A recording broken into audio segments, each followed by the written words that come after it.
Good morning, everyone. Good morning, Dr. Meldrito Valles. Before I start my lesson, I would like to introduce first my name. I am Gestoni E. Estrada of Kabitunan, Daram Samar, and I am currently teaching in Kabitunan Elementary School as kindergarten teacher. My assigned topic is all about Chapter 1, the second language, learning and age. The second language of a person is not the native language that is being used in his or her locale. So meaning, in Philippines, English is not our native language. Contemporary educators and linguists use L1 to refer to the native language or the first language, and L2 to denote a second language or a foreign language. For example, French is the first language or L1 for French Canadians, and English is their second language. For the English speakers in Canada, French will be considered to be the second language and English as the first. A person's first language is not always the dominant language. It can be the language they use the most or are more comfortable. Auxiliary language can be used as second language primarily.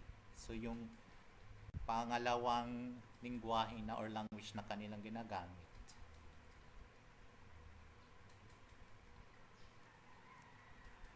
According to Eugene 1953 is to 7, the point where a speaker can first produce meaningful utterances in the other language.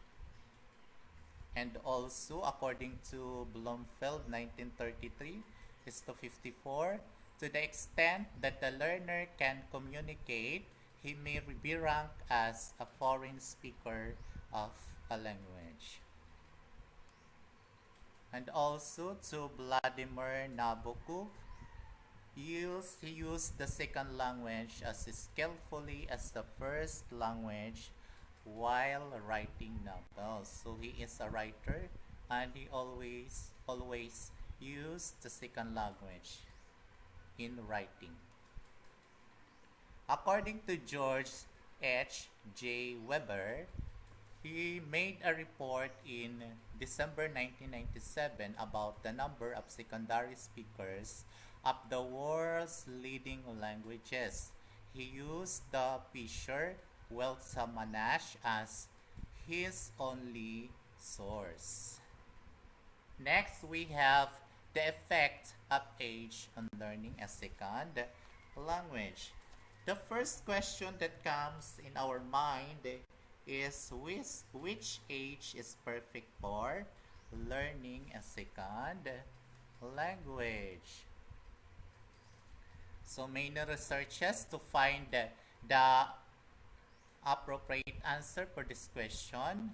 So many people said that actual success of learning a second language depends on the age of the person. Then, the difference between a first language and the second language is the age of the person. So, kung paano na-acquire ang language na first, the second, so according based on their age. When one should learn the second language, the person must choose either the end result or time devoted to learning. So the eagerness of learning the second language. Next, children learn innately and adults learn finer. So yun, na mas madaling na iintindihan ng bata ang language while an adult is inaaral pero mas they learn finer. So for children, popular opinion holds that young children can more easily learn a second language while adults do than adults do.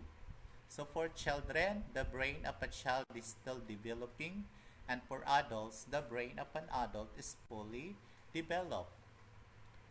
The brain of a child has flexible neurons and language system can cope up according to both a native and a second language, while in adults have a mature brain and they use their experience while learning. Diba? Tama? So, in the children, they can learn a language without accent in speech and they can differentiate the phonology of their second language better. So, madaling magsalita ang bata ng language na pwede niyang aralan ng walang accent. While the analogy is well learned by the adults, they can learn abstract rules easily and apply accordingly. So, pina-follow ng adults ang mga rules like grammatically rules. So, according to Eric Lenberg, he defines second language as language used by the speakers after puberty and that is consciously acquired. So, yun. Mas natututunan daw ng ang second language as language kung nagdadalaga o nagbibinata na ang isang tao. And according to Helton's Tom, in 1992, he found that children aged between 6 to 7 seemed to cut off point for bilinguals so that they could achieve native-like proficiency. So, later on, Helton's Tom and Abrahamson modified the age cutoffs. They argued that after childhood, it becomes very difficult to acquire native likeness, but actually, there is no cutoff point in particular. And according to the teacher at Morton First Prep School, a 3-year-olds who attend the preschool class enhance their spoken English through play and songs. They learn French at the same time through similar fun activities, music, and stories. So it's not uncommon to hear little ones singing French sings at school. Diba? Yung mga bata na laging nasa school at 3 years old pa lang, magaling na silang magsalita ng English kasi yun ang palagi nilang inaaral at kinakanta, di ba? So according to Krashin, Long, and Scarsila, they said that people who learn a second language in an early obtain better proficiency than those who learn the language being adults. So, mas madaling maintindihan or natututunan ang language kung nasa young age pa lang kaysa sa adults na. And SLA, Krashen, Long, and Scarsila said that adults proceed through early stages of syntactic and morphological development faster than children, where time and exposure are held constant. So, mas mahabang oras ang inilalaan ng mga adults para matuto ang isang language. And according to Belliet, Madens, and Bertson, being exposed to a foreign language since an early age causes a weak identification. So, yon ang sabi nila. Next, no one is ever late to learn. Tama. Walang late, walang huli kung ikaw ay magpupursiging matuto. One thing that is absolutely true is no one is late to learn. This is applicable in case of learning new languages too. It is not wise to think that one can stop learning after the critical age. It's just a preconception rather than proven fact. So, let's proceed to not the native language. Definitions of native language. So, nandito yung ibig sabihin natin ng native language. Ano ba ang native language? So, here are the definitions. So, basing on the origin, so, native language is the long-lasting verbal context are established from the first language. So, yun ang kanilang first language. Yun ang native language.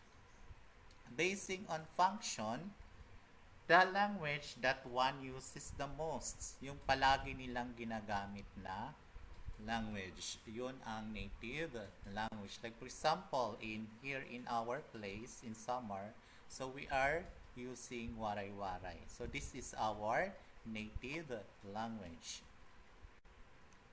Basing on internal identification.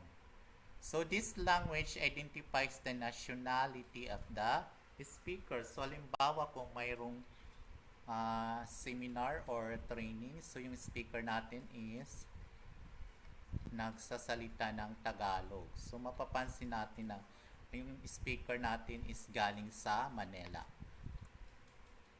Basing on external identification, this language helps others to identify the speaker. So mas manakikilala natin ang isang speaker kung according sa kanyang pagsasalita. Basing on competence.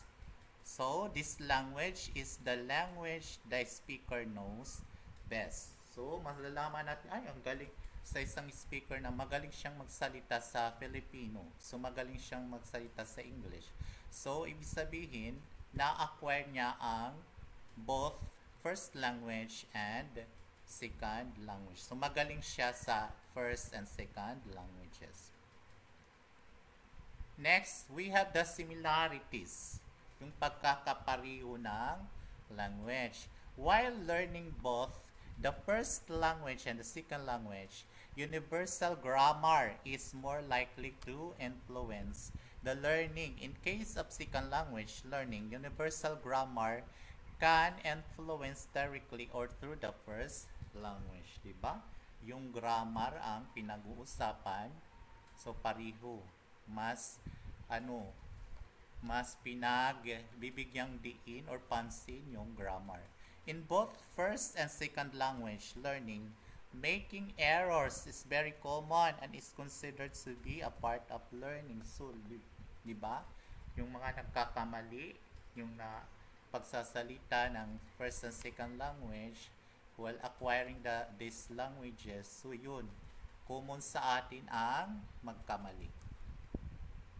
Age is an important factor in learning both the languages. So, yung pagkakapariho is may mga ages talaga na may natututo ka agad ng second language.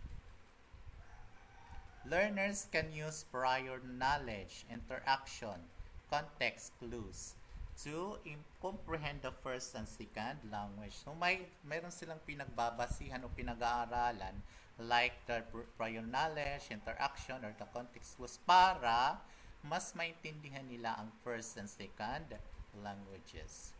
Learners can overgeneralize vocabulary, sometimes even in places not necessary or in places they should be. This happens in case of learning both languages. So, di ba, yung isang tao kapag napupunta sa ibang lugar, so yun, mas eager niyang malaman kung ang salita na kanyang napuntahan para mas maintindihan niya ang mga sinasabi ng bawat tao. So, here are also the dissimilarities ng pagkakaiba. In case of first language, universal grammar is the only basis. But in case of second language learning, along with the grammar, the first language also acts as a basis. There can be both positive and negative transfers. So, grammar again. Informal second language learning in older learners use more cognitive processes. They can explicitly describe how the second language works and they manipulate and analyzing the grammatical structures which speed the learning process. So, mas conscious ang mga adults about grammar. So, mas sensitive sila sa grammar. Every person learns the first language, that is the native language. But not all people learn second languages. True, yun ang pagkakaiba. So, mas madali nilang maiintindihan ang first language or kanilang language or native language, mas madali nilang na sasabi kaysa sa second language. Mas mahirap nilang maintindihan. Older learners bring more life experiences, knowledge, and background structure to help them learn the second language. So, yun. We have, does second language fluency affect the first language? So, that is the question. Nakakapekto ba ang pagsasalita o ng second language sa first language or first language to second language? Yes. So, fewer studies have explored that how changing degrees of second language fluency affect the first language learning. There are both advantages and disadvantages of bilingualism for cognitive performance. So, mayroon mga advantages or disadvantages yung pagsasalita or pag-aaral natin ng first and second language. Kasi yung iba nahihirapan talaga aralin or matuto ng second language. So, but bilingualism is also good and pagsasalita ng maraming lingwahe. According to the inhibitory control, model bilinguals must suppress the non-target language to shallow production of the intended language. So, according to Green, 1998. And also, it's better second language fluency confers a true advantage to suppress the unwanted response in the native language. So, kung mayroong magandang result ng first language or native language to second language, so mas maganda. Mas nagkakaintindihan. So, significant findings suggest that the proficiency of second language should never be ignored even when testing people in their native language. So, dapat hindi lang natin, halimbawa yung isa magaling magsalita ng second language tapos ikaw hindi, so huwag na natin pansinin natin, makipag-usap lang. Do not ignore him. So, before I end my lesson, I would like to read you the quote of Nelson Mandela. If you talk to a man in one language he understands, that goes to his head. If you talk to him in his own language, that goes to his heart. That's all my report. Thank you so much.